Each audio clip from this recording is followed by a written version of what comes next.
চিরসখা ধারাবাহিকের আজকের পর্বে দেখা যায় বুবলি স্বতন্ত্রকে বলে, নতুন কাকু তুমি তো আগেই বলতে পারতে যে তুমি মাকে বাড়ি উপহার দিতে চাও, তাহলে আমি এত দৌড়াদৌড়ি করে বাড়ি খুঁজতাম না। স্বতন্ত্র মৃদু হেসে জবাব দেয়, তুমি ভেবেছ আমি কমলিনীকে যে কোনো বাড়িতে যেতে দেব?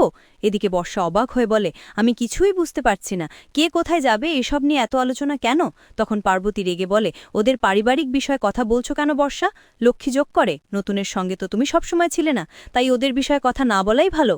এরপর স্বতন্ত্র জানায়, কমলিনীর শরীর ভালো নেই, তাই কয়েকদিন বাপের বাড়িতে থাকতে চায়। ও থাকুক, আমি মিনটাইম আমার কাজগুলো গুছিয়ে নিচ্ছি। তখন লক্ষ্মী হেসে বলে, নতুন তুই সত্যি বৌমাকে বাড়ি দিবি? তাহলে তো আমরা সবাই মিলে থাকতে পারবো। স্বতন্ত্র স্নেহ ভরে বলে, মাসি তুমি চাইলে এখানেও থাকতে পারো, আমি তোমার বন্ধুর মা, আমি তোমাকে সবসময় মায়ের মতোই দেখেছি। কিন্তু বর্ষা একটু খোঁচা দিয়ে বলে, তুমি কি আগের দেনা শোধ করার জন্যই এই বাড়িটা দিচ্ছ? এতে লক্ষ্মী বিরক্ত হয়ে বলে, এইভাবে কথা বলছো কেন বর্ষা? কেউ যদি কাউকে ভালোবেসে কিছু দেয় তাতে তোমার এত আগ্রহ কেন?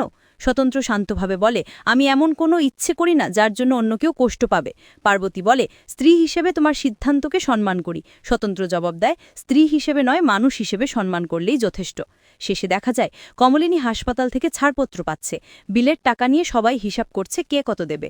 তখনই রিসেপশনিস্ট জানায়, স্যার সব বিল পরিশোধ করেছেন। সবাই অবাক হয়। কমলিনীর বাবা বলে, তুমি কেন বিল দিলে? আমাদেরও তো দায়িত্ব আছে। স্বতন্ত্র শান্তভাবে বলে, দায়িত্ববোধ থেকেই করেছি। কাকামণি বলে, ঠিক আছে, তবে আমি সেই টাকা তোমার স্ত্রীর হাতে দিয়ে আসব। এই কথা শুনে কমলিনীর চোখে জল এসে যায়। মনে মনে বলে, যে মানুষটা একসময় আমাকে মেনে নিতে পারেনি, আজ সেই মানুষটাই কতটা বদলে গেছে।